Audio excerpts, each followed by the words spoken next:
శన్నో మిత్రస్యం వరుణః శన్నో భవత్వర్యమా శన్న ఇంద్రో బృహస్పతిః శన్నో విష్ణురుక్రమః నమో బ్రహ్మణే నమస్తే వాయు త్వమేవ ప్రత్యక్షం బ్రహ్మాసి త్వామేవ ప్రత్యక్షం బ్రహ్మ వదిష్యామి ఋతం వదిష్యామి సత్యం వదిష్యామి తన్మామవతు తద్వక్తారమవతు అవతు మాం అవతు వక్తారం ఓం శాంతి శాంతి శాంతి.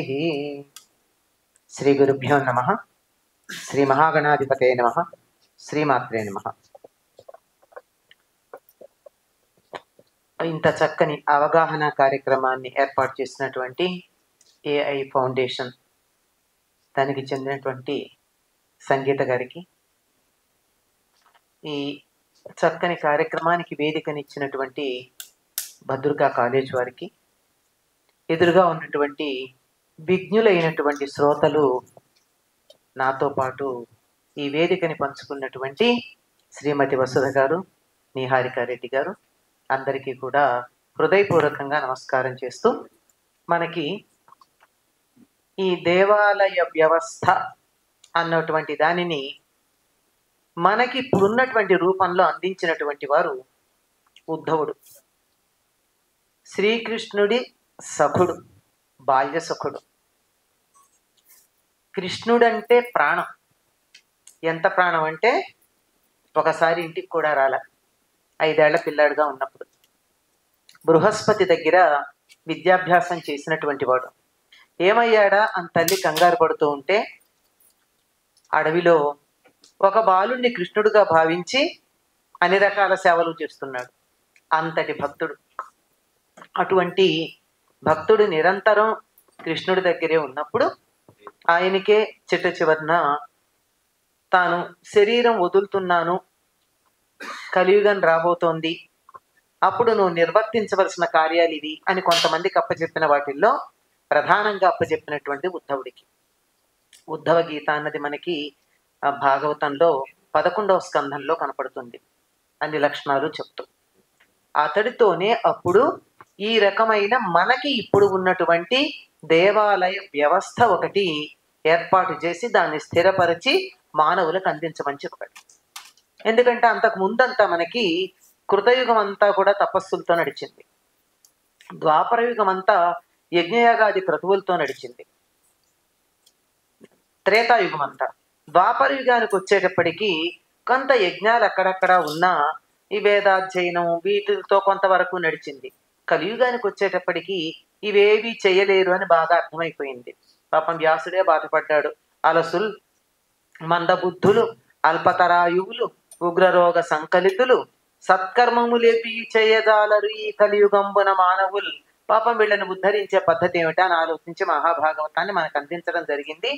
ఆ వ్యాసుడు వీళ్ళందరూ కూడా కృష్ణుడు కలియుగానికి ఏం కావాలో వాళ్ళ చేత చేయించాడు. వాళ్ళందరూ స్వయం సేవకులుగా భగవంతుడికి, పరమ గురువులకి ఉన్నవారు. అటువంటి వాళ్ళల్లో ఉద్ధవుడి చేత అందరూ తేలికగా గుర్తించి సమాజంలో వ్యక్తిగత, సామాజిక, ఆధ్యాత్మిక, పర్యావరణ, జ్ఞాన సంబంధమైన అభివృద్ధి పొందడానికి కేంద్రాలుగా దేవాలయ నిర్మాణాన్ని సువ్యవస్థితం చేయమని చెప్పాడు. ఆయన చేసినటువంటి దాంట్లో మనకి ఇప్పుడున్నటువంటి దేవాలయ నిర్మాణం ఏదైతే ఉందో అది పూర్తిగా ఆ ఉద్ధవుడి వల్ల మనకు అందించబడినటువంటిది. ఈ నిర్మాణంలో మనకి ఉపనిషత్తుల్లో చెప్పినట్టు దేహో దేవాలయ ప్రోక్త జీవో దేవ సనాతన అజ్ఞాన నిర్మాల్యం సోహం భావేన పూజయేత్. దేవాలయానికి వెళ్ళిన తర్వాత మనం చేయవలసిన పని ఏమిటి అంటే ఈ దేహమే దేవాలయం అని గుర్తించాలి. దేహం దేవాలయం అని గుర్తించడానికి దేవాలయానికి వెళ్ళడం దేనికి?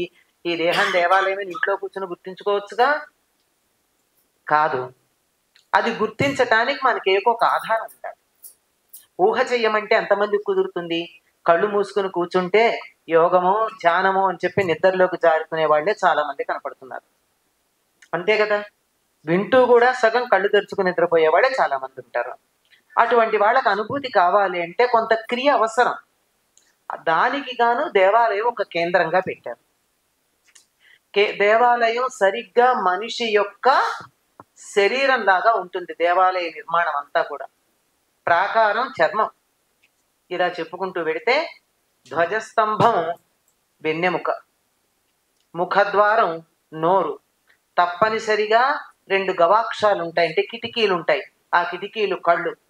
సరిగ్గా హృదయం ఎక్కడ ఉంటుందో అక్కడ మూల విరాట్ ఉంటాడు. మీరు ఆగమ శాస్త్రాన్ని అనుసరించి నిర్మాణం చేసినటువంటి దేవాలయాన్ని గనక చూసినట్టయితే సాధారణంగా నలుచదరంగా ఉండదు. దేవాలయం యొక్క ప్రాంగణం రెక్టాంగులర్ గా ఉంటుంది, అంటే పొడుగ్గా ఉంటుంది. అందులోనూ ఒక పక్క కొంచెం ఆవరణ ఎక్కువ ఉంటుంది, ఒక పక్క కొంచెం తక్కువ ఉంటుంది. ఏమిటది? ఎందుకు అంటే మన శరీరంలో ప్రాణం ఎక్కడుంది? హృదయంలో ఉంది. నివార సూకవత్తన్వి పీతాభాస్వత్యనుపమా తస్యా శిఖాయ మధ్యే పరమా ఆత్మ వ్యవస్థిత స బ్రహ్మ స శివ స హరి సేంద్ర సోక్షర పరమః స్వరాట్ అని చెప్తారు కదా. రోజు మంత్రపుష్పం చెప్పేప్పుడు చెప్తున్నాం, ఎక్కడున్నాడో ప్రాణం ఎక్కడుందో ఆ ప్రాణమే దేవుడని మనం గుర్తు చేసుకుంటూ హృదయం అనే పుష్పం ఇవ్వలేం గనక దానికి ప్రతీకగా గుండెల దగ్గర చేయి పెట్టుకుని పువ్వుని దీనికి ప్రతీకగా ఇస్తున్నాను సింబాలిక్ గా అని చెప్పి మనం మంత్రపుష్పం ఇస్తాం. అందులో ఏం చెప్తున్నాం? నా హృదయ పుష్పం ఇస్తున్నాం అన్నాం. ఆ హృదయ పుష్పంలో భగవంతుడు ఎక్కడుంటాడో చెప్పడం జరిగింది. నీవార సూకవత్తన్వి, ఒక వరి ముళ్ళంతా చిన్నగా ఉంటాడు. పీతాభా తాగేస్తూ ఉంటాడు. అణూపమ అణువంత తక్కువగా ఉంటాడు. ఆయన్నే దేవుడు అంటాం మనం. ఎవరిష్టం వచ్చిన వాళ్ళు ఆ పేరు పెట్టుకోండి. ఆయన శివుడు అంటారా, ఇంద్రుడు అంటారా? ఇంద్ర శబ్దం మనకి వేదాల్లో విష్ణువు అనే అర్థంలోనే వాడబడింది. మనం అనుకున్న దేవలోకానికి ఉన్నటువంటి అధిపతి అయినటువంటి ఆ సింహాసనం మీద కూర్చుని రాక్షసులతో ఎప్పుడు ఓడిపోయి పారిపోయేటటువంటి ఇంద్రుడు కాదు, విష్ణువు అనే అర్థంలో ఉంది కనుక ఆయనే విష్ణువు, ఆయనే శివుడు, ఆయనే బ్రహ్మ. ఇంకా నువ్వు ఏమనుకుంటావో అది. నేను అని నువ్వు అనుకున్నా అది. నేను ఏమంటామండి తెలుగులో? తను అంటాం. ఆత్మన్ అన్నదే తను, ఆత్మ. అలా ఉండేటటువంటి హృదయం లాగా ఉండేటటువంటి చోట మనం ఒక వేదికని తయారు చేసి ఆ వేదిక మీద మనకు నచ్చినటువంటి దైవాన్ని అక్కడ నిలబెట్టుకుంటాం. ఒక్కసారి దేవాలయ నిర్మాణం చూస్తే మనకు అర్థం అవుతుంది. అలా ఉన్నటువంటి అక్కడ ప్రాణం ఎక్కడ ఉంటుందని మనిషి శరీరంలో ప్రాణం ఉంటుందని అంటామో అక్కడ మూల విరాట్టుని స్థాపిస్తాం. దానికి శక్తి కలగడానికి ఆ మూల విరాట్టును స్థాపించేటటువంటి దాని కింద అన్ని లోహాలు, అన్ని రత్నాలు, అన్ని ధాన్యాలు వీటన్నింటినీ వేసి దానిలో ఏ దేవతామూర్తిని మనం ప్రతిష్ఠించబోతున్నామో దానికి సంబంధించినటువంటి ఒక యంత్రాన్ని స్థాపిస్తాం. అది ఎంత ఖరీదైనా, ఎన్ని రకాలైనటువంటి లోహాలు వేసినా యంత్రం మాత్రం రాగిదే ఉంటుంది, గుర్తుపెట్టుకోండి. దానికి సంబంధించినటువంటి మరొక యంత్రాన్ని ఈ ధ్వజస్తంభం కింద స్థాపిస్తారు. ఈ రెండింటికి మధ్య ఒక సంబంధం ఉంటుంది, అది చెప్తా. అక్కడ స్థాపించిన తర్వాత మూల విరాట్టును అక్కడ నిలబెడతారు. ఈ నిలబెట్టడానికన్నా ముందు ఆ మూల విరాట్ విగ్రహం ఏదైతే ఉందో దానిని అనేక అధివాసాలు చేయిస్తారు. జలాధివాసం, పుష్పాధివాసం, ధాన్యాధివాసం, ఇలా అనేక అధివాసాలు చేయించిన తర్వాత, ఎందుకంటే ప్రకృతిలో ఉన్న సమస్తమైనటువంటి శక్తులు ఆ విగ్రహంలోకి రావాలి. విగ్రహము అంటేనే విశిష్టముగా గ్రహించదగినది అని. పరమాత్మ సర్వాంతర్యామి, సమస్తంలో ఉన్నాడు. లేనటువంటి చోటు చూపించమంటే చాలా కష్టం. ఇక్కడ దేవుడు లేడు అని ఎవరైనా అన్నట్టయితే అంతటి మూర్ఖుడు మరొకటి లేడు. విష్ణు శబ్దానికి అర్థం సర్వవ్యాపి అని అర్థం. సమస్తంలో ఉండేవాడు విష్ణువు అయినప్పుడు ఇందులో విష్ణువు లేడు అంటే విష్ణువు యొక్క గొప్పతనాన్ని తగ్గించినట్ట కదా? ఆయన పరిమితం చేసేసాం కదా. ఆయనకున్న ఘనతని కాస్త ఇంత మేర తగ్గించాం. ఈ వ్యక్తిలో విష్ణువు లేడు అంటే అంత మేర దేవుడి యొక్క విష్ణువు యొక్క ఘనతను తగ్గించేసాం. కనుక విష్ణువు అంటే ఆల్ పర్వేడింగ్, సమస్తమునందు వ్యాపించినటువంటి వాడు. అటువంటి విష్ణువుని మళ్ళీ మనం ఎలా గ్రహిస్తాం? సమస్తంలో ఉంటే గ్రహించటం ఎట్లా? అన్ని చోట్ల ఉంటే కష్టమే. గాలిని చూపించంటే చూపించలేమే, ఎట్లా? అందుకని ఆయన మానవులు పంచేంద్రియాలతో గ్రహించటానికి వీలుగా ఒక రూపాన్ని ధరించి మన అనుగ్రహించటానికి వచ్చాడు. మన దృష్టిని కేంద్రీకరించడానికి అనువుగా. మనం ఎన్ని రకాలుగా గ్రహించగలం? పంచేంద్రియాలతోనే. కంటితో చూసి ఈ బొమ్మ బాగుందో బాగుండలేదో అనుకోగలం. ఈయన శివుడో విష్ణువో ఇంద్రుడో అమ్మవారో అనుకోగలం. కన్ను, చెవి శబ్దం ద్వారా, లేదా వాసన ద్వారా, లేదా స్పర్శ ద్వారా, లేదా రుచి ద్వారా, వీటి వల్ల కదా గ్రహిస్తాం. ఈ పంచేంద్రియాలతోనూ గ్రహించటానికి వీలుగా ఒక రూపాన్ని ధరించి వచ్చినట్టయితే ఆ నామ రూప అతీతమైనటువంటి భగవతత్వం, దాన్ని విగ్రహము అంటాం. విశిష్టముగా గ్రహించటకు వీలైనది. ఆ విగ్రహాన్ని అక్కడ స్థాపిస్తారు. ఎక్కడైతే మానవ శరీరంలో గుండె ఉంటుందో అది గర్భాలయం.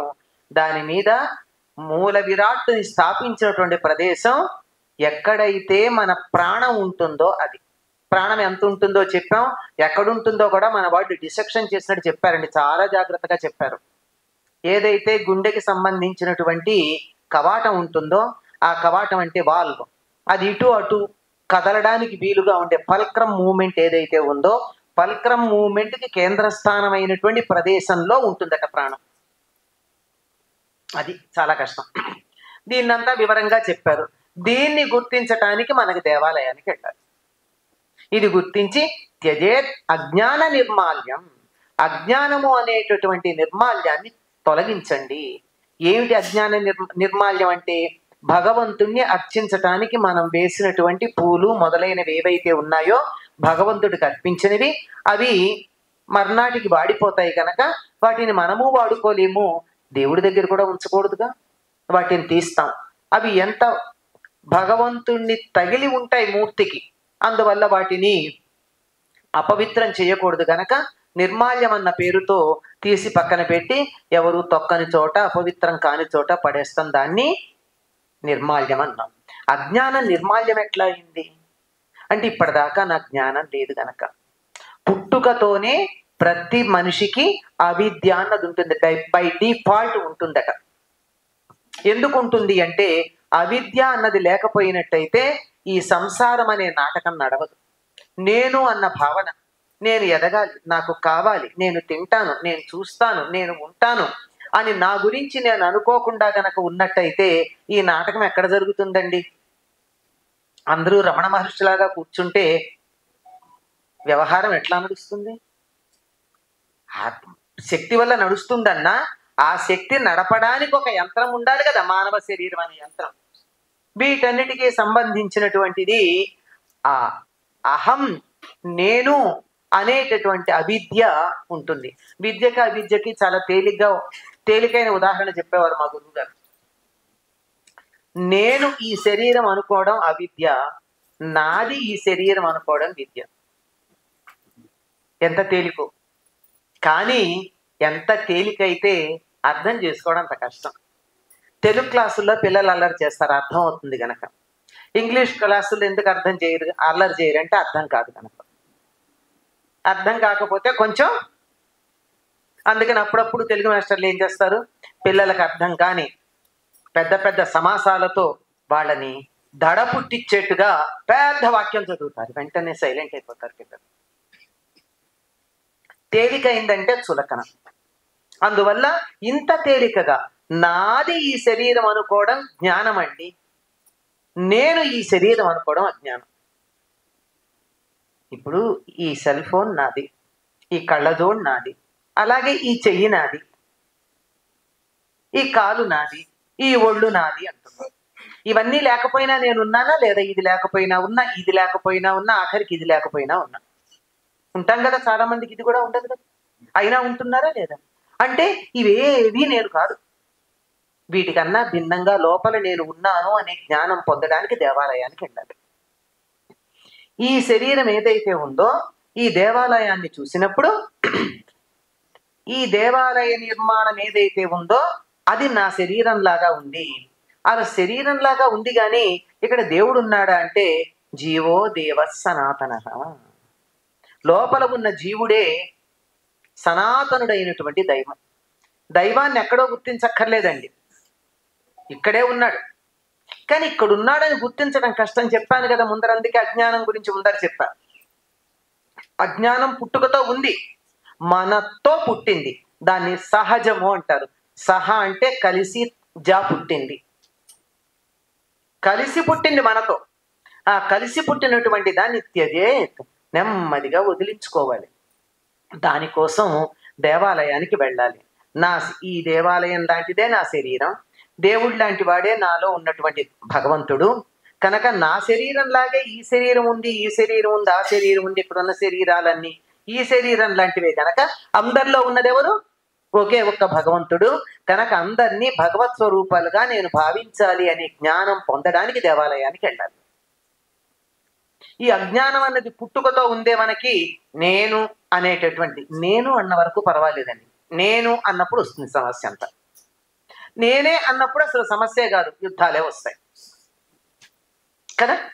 ఈ నేను అనేటటువంటిది ఏదైతే ఉందో, నేను అనేటటువంటి దాన్ని వదిలించుకోవడానికి దేవాలయానికి వెళ్ళాలి. ఆ వెళ్ళినప్పుడు ఈ శరీరాన్ని, అక్కడ ఉన్నటువంటి ఆ దేవాలయాన్ని పోల్చుకుంటూ అందరిలో ఉన్నది నేను మాత్రమే అని ఈ ఒక్క సత్యాన్ని గుర్తించటానికి మనం జాగ్రత్తగా గమనించినట్టయితే, ఎవరికి వాళ్ళు నువ్వెవరు అంటే ముందు ఏం చెప్తామండి? నేను అంటాం. తలుపు కొడితే ఎవరు అంటే ముందు నేను అని, తర్వాత పేరు చెప్తారు. అంటే మొట్టమొదట మనిషి తనకు వచ్చేది ఏమిటంటే, మనిషి దాకా వెళ్ళేది అడ్రస్ ఏమిటి మనిషిది?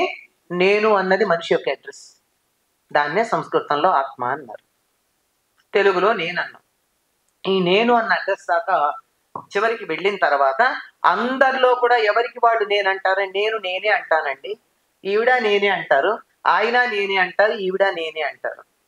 ఇన్ని నేనులు ఎక్కడా? దీనికి కూడా చాలా జాగ్రత్తగా చెప్తారు భగవద్గీత చెప్తూ. పెద్ద నేను, చిన్న నేను, పరమాత్మ జీవాత్మ. పరమాత్మ పెద్ద నేను, జీవాత్మ చిన్న నేను. ఈ రెండు ఒక దాంట్లో తల్లి ఒడిలో కూర్చున్న బిడ్డలాగా ఉంటాయి రెండు. అదే ఇద్దరం కలిసి ఒక్కడుగా రథం మీద ఉన్నామని చెప్తాడు అర్జునుడికి కృష్ణుడు. ఇద్దరు కలిసి ఒక్కడుగా ఉండడం ఏమిటి అంటే, పెద్ద నేను చిన్న నేను గుర్తించుకో. పెద్ద దీపం వెలిగించాక చిన్న దీపపు కాంతి కనపడదు. ఉందా లేదా? చిన్న దీపం ఉంటుంది కానీ బెడ్ లైట్ కాంతున్నట్టు తెలియదు మనకి. పెద్ద ఇలాంటి లైట్ వెలిగిస్తే అది ఉందా అంటే ఉంది, దీంట్లో అది కలిసిపోయింది. ఆ విధంగా ఉండడం, ఇలాంటిది అభ్యాసం చేయడానికి దేవాలయానికి పెడతాం. బాగుంది, ఇప్పటికి మనకు కావాల్సింది అది. కానీ ప్రాచీన కాలంలో దేవాలయం అన్నది ఇంతకి మాత్రమే పరిమితం కాదు. ఇది వ్యక్తిగతంగా ఉన్నత స్థానాన్ని పొందడానికి, వ్యక్తిగత ఔన్నత్యానికి సహకరించడానికి ఈ రకమైన సాధన చేయాలి. అందుకే దేవాలయానికి వెళ్ళి దేవుణ్ణి చూసి వెంటనే పరిగెత్తుకు రావడం కాదండి. అలా గనక వచ్చినట్లయితే గుడికి వెళ్ళినటువంటి ఫలితం ఉండదు. మనం సాధారణంగా పొద్దున ఫ్లైట్లో తిరుపతి వెళ్ళి రకరకాల రికమెండేషన్స్తో స్వామిని చూసి సాయంకాలం ఫ్లైట్ కల్లా ఇక్కడ బ్రేక్ఫాస్ట్ చేసి డిన్నర్కి ఇంటికి వచ్చేస్తాం. ఏం ఫలితం ఉంది? ఫోటోలో చూస్తే అంత ఫలితమో అక్కడికి వెళ్ళినా అంతే ఫలితం. అక్కడ ఉన్నటువంటి ఆ సానుకూల ప్రతిస్పందనలు, భగవద్భావనలు అనుభవించాలి. ఇవాటి పిల్లల్ని అడిగితే ఏం చెప్తారు? దాన్ని పాజిటివ్ వైబ్రేషన్స్ అంటారు.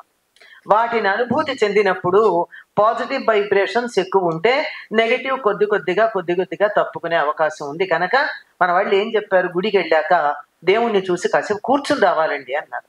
మనం మొక్కుబడిగా ఎక్కడో అక్కడ కాస్త ఎత్తుగా ఉన్న ప్రదేశంలో ఇలా ఆనించి వెంటనే వచ్చేస్తాం. కాదు, కొంచెంసేపు కూర్చుని అక్కడ ఉన్నటువంటి, అక్కడ ఏ దైవాన్ని ప్రతిష్టాపించారో ఆ దైవం తాలూకు ప్రకంపనలు అక్కడ బాగా ఉంటాయి. వాటిని అనుభూతి చెంది రావాలి. ఎందుకుంటాయి ఆ ప్రకంపనలు? ఎందుకుంటాయి అంటే, ఈ ధ్వజస్తంభం ఏదైతే ఉన్నదో, ధ్వజస్తంభం కింద యంత్రం ఉంది, మూల విరాట్ కింద యంత్రం ఉంది. ఈ ధ్వజస్తంభం ఎక్కడ ముడులు అతుకులు లేనటువంటి కొయ్యతో తయారు చేసిన కొయ్య ధ్వజస్తంభం మీకు ఎక్కడా ఉండదు సాధారణంగా. దానికి ఏదో ఒక లోహపు తొడుగు ఉంటుంది. ఆ లోహపు తొడుగు పైన ఒక పతాకం లాగా ఉంటాయి, పైన ఒక కలశం లాగా పాయింటెడ్ లైన్ ఉంటుంది, ఒక పాయింటెడ్గా ఉంటుంది పైన కొస. అది ఈ కింద ఉన్నటువంటి భూమిలో ఉన్నటువంటి యంత్రం ఏదైతే ఉందో, యంత్రం ఒక గీత కాదండి, మెలికలు పెట్టినటువంటి గీత. స్ట్రైట్ లైన్ కన్నా యాంగిల్స్ ఉన్నటువంటి గీతకి శక్తి ఎక్కువ అని ఈ మధ్య ఫిజిక్స్లో పరిశోధనలు చేసి చెప్తున్నారు. ఏ దైవ శక్తిని మనం ఆవాహన చెయ్యాలనుకున్నామో తత్సంబంధమైనటువంటి కోణాలు ఉండేటట్టుగా ఆ యంత్రాన్ని తయారు చేస్తారు.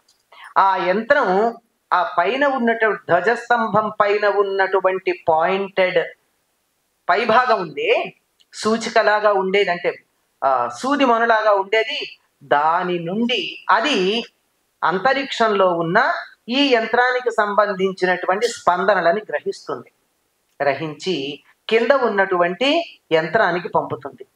అక్కడి నుంచి మూల విరాట్ ఉన్నటువంటి యంత్రం దాకా ఇది పెడుతుంది. భూమిలోంచి పెడతాయి కదండి, అందుకే రాగివే పెడతారు తప్ప యంత్రాలు మరో లోహం పెట్టరు. డబ్బుంది కదా అని బంగారపు యంత్రాలు పెట్టరండి ఎవరు, రాగివే పెడతారు. ఎందుకంటే రాగి విద్యుత్ వాహిక, బలవత్తరమైనటువంటి విద్యుత్ వాహిక కనుక ఈ శక్తిని ధ్వజస్తంభం కింద ఉన్నటువంటి యంత్రం గ్రహించి మూల విరాట్ కింద ఉన్న యంత్రం దాకా పంపడం జరుగుతుంది. గనక ఆలయం చుట్టూ మనం ప్రదక్షిణ చెయ్యాలి. 2 రకాల ప్రదక్షిణలు చేస్తాం మనం. ఒకటి ఆలయానికి ప్రదక్షిణ చేస్తాం, తర్వాత ఆత్మ ప్రదక్షిణ చేస్తాం. ఈ రెండింటి ఎందుకు చేస్తాము అంటే శక్తివంతం కావడానికి, మనని మనం శక్తివంతులంగా పెంపొందించుకోవడానికి. ఎందుకంటే ప్రతి మనిషి కూడా ఒక విద్యుదయస్కాంత ఘటము, అంటే ఎలక్ట్రోమాగ్నెటిక్ సెల్ అని చెప్తారు. ఈ ఎలక్ట్రోమాగ్నెటిక్ సెల్కి శక్తి రావాలి అంటే అది అంతకన్నా ఎక్కువ శక్తి కలిగినటువంటి దాని చుట్టూ ప్రదక్షిణంగా తిరగాలి, క్లాక్ వైజ్ డైరెక్షన్లో తిరగాలి. దక్షిణం అంటే కుడి, ప్రదక్షిణం దేని నుండి మనం శక్తి పొందాలనుకుంటున్నామో ఆ వైపుకు మన కుడి భాగం ఉండాలి. కుడి భాగం అటు పెట్టి దాని చుట్టూ ఇలా తిరిగినట్టయితే ఆ శక్తి వస్తుంది. ఇక్కడ ఇంకొక విశేషం కూడా ఉంది. ఈ తిరిగినటువంటి భక్తులకి శక్తి రావడంతో పాటు మూల విరాట్టు కూడా శక్తి పెరుగుతుంది. ఎక్కువ మంది భక్తులు వచ్చినటువంటి దేవాలయానికి శక్తి ఎక్కువ ఎందుకు ఉంటుంది? ఏ ఆలయంలో అయితే భక్తులు ప్రదక్షిణాలు చేస్తారో, అక్కడ ప్రవచనాలు జరుగుతాయో, భజనలు మొదలైనటువంటి కార్యక్రమాలు జరుగుతాయో అక్కడ దేవాలయానికి శక్తి పెరుగుతుంది. పాడుపడిన దేవాలయంలో శక్తి లేదు. ఇక్కడ సందర్భం కాకపోయినా ఒక మాట చెప్తున్నాను. ఎవరన్నా దేవాలయ నిర్మాణం చేయాలనుకుంటే వారికి నమస్కారం అండి, పాడుపడిన దేవాలయాన్ని ఉద్ధరించండి. ఎందుకు అంటే ఈ దేవాలయాలు ఇక్కడ నిర్మాణం చేసినటువంటి సందర్భంలో ఇవి శక్తిని గ్రహించి వితరణ చేస్తాయి. వితరణ చేయడానికంటే డిస్పెన్స్ చేస్తాయి. కానీ వాటికి శక్తి కావాలంటే భక్తులు వెళ్ళాలి. వెళ్ళకపోతే అవి శక్తిని గ్రహిస్తూనే ఉంటాయి. దేశంలో అనేక రకాలైన అలజడులు రావడానికి, అశాంతులు నెలకొనడానికి ఇంత నైసర్గిక సంపద, జన సంపద, మేధా సంపద అన్నీ ఉండి కూడా ఈ దేశం నిన్న మొన్నటి దాకా చాలా తక్కువ స్థాయిలో ఉండడానికి పాడుపడిన దేవాలయాలు కారణం. అంచేత నూతన దేవాలయ నిర్మాణం కన్నా ఒక చిన్నదైన పాడుపడిన దేవాలయాన్ని దాన్ని పునరుద్ధరించండి. అది కాకపోయినా అక్కడికి వెళ్ళి ఆ గ్రామవాసులకి చెప్పి ఒక మట్టి ప్రమిదలో నూనె వేసి దీపం వెలిగించమని చెప్పండి. బెల్లం ముక్క నైవేద్యం పెట్టమనండి. మట్టి ప్రమిదని మీరు ఎత్తుకుపోరు, నువ్వుల నూనె ఎవరో ఎత్తుకుపోరు. కనుక మీకు తెలిసిన మీ గ్రామాలలో ఒక లీటర్ నూనె లేదా 10 లీటర్ల నూనె అక్కడ ఇచ్చి 1 కిలో బెల్లం ఇచ్చి ఎవరో ఒకళ్ళు ఓపిక చేసుకుని దీపం పెట్టండి, నైవేద్యం పెట్టండి అని చెప్పండి. గ్రామం ఎంత అభివృద్ధి చెందుతుందో మీరే చూడొచ్చు. గ్రామాలు పాడవడానికి ఇది కారణం. కనుక దేవాలయాల్లో ఉన్నటువంటి దేవతామూర్తికి, అక్కడ మూర్తి కాదు లెక్క, మూర్తి కింద ఉన్నటువంటి ఆ శక్తి ఏదైతే ఉందో యంత్రం, దానికి అది శక్తివంతం అవుతుంది. ఈ శక్తివంతమై అది శక్తివంతం అవుతుంది. అందువల్ల వెళ్ళినటువంటి వారికి శక్తి ఎక్కువగా వితరణ చేయడానికి వీలవుతుంది. అందుకని ఆలయం చుట్టూతా తిరగాలి. మీరు గమనించండి, ఒక ఇనప ముక్క మీద అయస్కాంతాన్ని ఓన్లీ క్లాక్ వైజ్ డైరెక్షన్లో కనుక ఇలా తీసినట్టయితే దానికి అయస్కాంత శక్తి వస్తుంది. మళ్ళీ ఇలా తీస్తే పోతుంది కదా. అందుకని ఒక డైరెక్షన్లోనే మనం క్లాక్ వైజ్ డైరెక్షన్లోనే దానికి ప్రదక్షిణం చేస్తాం. ఎత్తుకుపోవడం కథతో మొదలవుతుంది. ఇదంతా కూడా ఆరణ్యకాలం అంటే అది సంబంధం. ఇలా దుర్వ్యాఖ్యానాలు చేసి మేమే బాగా చదువుకుంటున్నాం, మీ వేదాలని మీకే చెప్తున్నామని చెప్పి వాళ్ళు నేర్చుకుని వాటిని పొరపాటుగా కావాలని కొంత, తెలియక కొంత నాశనం చేసి మనకు అందించారు. అలాంటి వాటిల్లో అనేకమైన అంశాలలో ఒకానొకటి దేవాలయ వ్యవస్థని పాడు చేయడం. దాంట్లో ఎక్కడా కూడా మనకి దళితులకి దేవాలయ ప్రవేశం లేదు, ఇటువంటి మాటలన్నీ మనం ఎప్పుడు విన్నామండి? స్వతంత్రోద్యమంలో విన్నాం. అంతకు ముందు కాలంలో అట్లా ఉన్నట్టు ఎక్కడా లేదే. ప్రాచీన కాలంలో వీళ్ళు దేవాలయంలోకి రాకూడదు, వీళ్ళు దేవాలయంలో ప్రవేశించడానికి నిషేధం ఉంది అన్నమాట రాజుల కాలంలో అంతకుముందు 1000 సంవత్సరాల క్రితం లేదండి. 1000 సంవత్సరాల ముందు వచ్చింది, అంటే మనకన్నా 1000 సంవత్సరాల ముందు వచ్చింది. ఇది కూడా అందులో కుట్ర.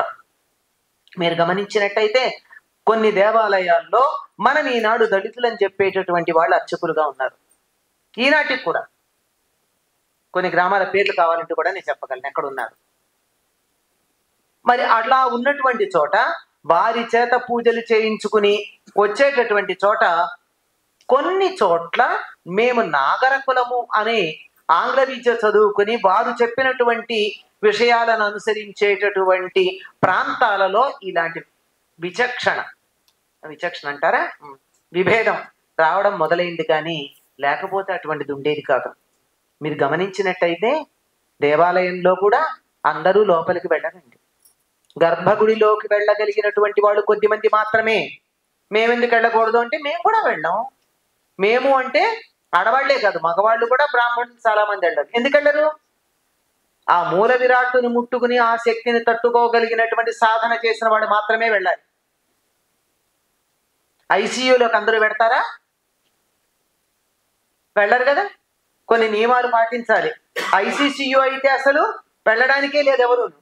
మరి అలాంటివి ఇప్పటికే మనకు అనేక వ్యవస్థల్లో కొంతమంది కొన్ని చోట్ల ప్రవేశం ఉంది, దానికి తగిన శిక్షణ పొందిన వాళ్ళు మాత్రమే వెళ్ళగలరు అని చెప్పినటువంటి చోటుది.